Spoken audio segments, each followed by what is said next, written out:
Hey guys, good morning. সকাল সকাল আমার ফ্রুটসের বাজারগুলো চলে এসছে, কারণ আজকে তো আবার রোজা রেখেছি হাজব্যান্ড আর আমি। আর এদিকে বাড়ির কাজ ধাজ সব কিছু কমপ্লিট, কারণ আমার যে হোমমেড আছে সে সকাল 8টা নাগাদ চলে আসে। এসে ওর যা কাজ সমস্ত কিছু কমপ্লিট করে ও চলে যায়। এরপরে আমি ফ্রুটসগুলো সমস্ত কিছু গুছিয়ে রেখে দেব।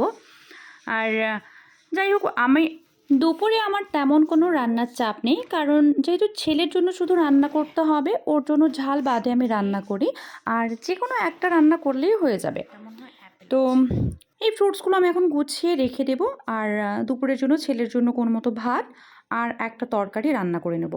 এদিকে ফ্রুটসগুলো আমি সব গুছিয়ে টেবিলের উপর রেখে দিলাম। আর দেখো আমার ছেলে কিভাবে ওগুলোকে পাহারা দিচ্ছে। বাবা গো, ও সারাক্ষণ আমার সাথে এগুলোই করতে থাকে। দেখো আমার পুচকুটাকেও একটু ফ্রুটসের জুস করে দিলাম, কারণ এই সময় ও আবার একটু জুস খেতে খুবই ভালোবাসে। ওটা আমাকে খাইয়ে দিতে হয় না, ও নিজে নিজেই খেয়ে নেয় আর খাবে আর দেখবে আয়নার দিকে যে ওকে কেমন লাগছে।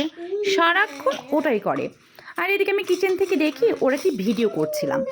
আর কি করব, বসে বসে রোজার দিন কোনো কাজকর্ম নেই, রান্নাটা করে নিই। রান্না বলতে তো আমার সাদামাটা রান্না, আলু বেগুন টমেটো দিয়ে একটা ঝোল করে নেব আর হচ্ছে ভাত করে নেব। আর যা, এই সময় দুধটাও চলে আসলো, গরম করে নিলাম। আর ওই দেখো ছোট্ট একটা পুচকু হাঁড়িতে ওর জন্য ভাত বসিয়ে দিয়েছি। আমি স্নানে গেলাম, আর দেখো বাইরে কত দুষ্টুমি করছে। আমার স্নান ধান কমপ্লিট। এবারে কি করব, এবারে একটু রেস্ট নিয়ে নিব। না না না, ওকে তো খাওয়াতে হবে তাই না। তো ওর জন্য ভাত বেড়ে নিয়ে আসলাম, আর এই যে দেখো ওকে খাওয়াচ্ছি। খাওয়াতে খাওয়াতেও দুষ্টুমি, এদিকে ওদিকে নানান বায়না, বাবা কি আর বলা যাবে। তো যাই হোক, দুপুরবেলা এবার একটু রেস্ট নিয়ে আমরা হচ্ছে বিকেলের জন্য, মানে আমি বিকেলের জন্য সব রেডি করব, কারণ বিকেলে আজকে অনেক কাজ, একটু ঘুগনি করতে হবে, এটা ওটা হেন তেন অনেক কিছু কাজ থাকে। তো ওকে খাওয়াতে খাওয়াতে বায়নাই করতে এখন আমি ওকে ঘুমিয়ে দিব।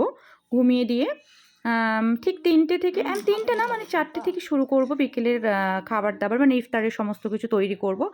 আর আমি জুসটাও করে নিলাম হাজব্যান্ড আর আমার জন্য। এদিকে লেবুর শরবত আছে, আর হচ্ছে ওয়াটারমেলনের জুস, আর হচ্ছে ঘোল করেছি। ব্যাস এইটুকুই, আর কিছু করবো না। ফ্রুটস ট্রুটস এটা তো আছে। আজকের এই ভিডিওটা ভালো লাগলে লাইক কমেন্ট শেয়ার করবে অবশ্যই। Bye, tata.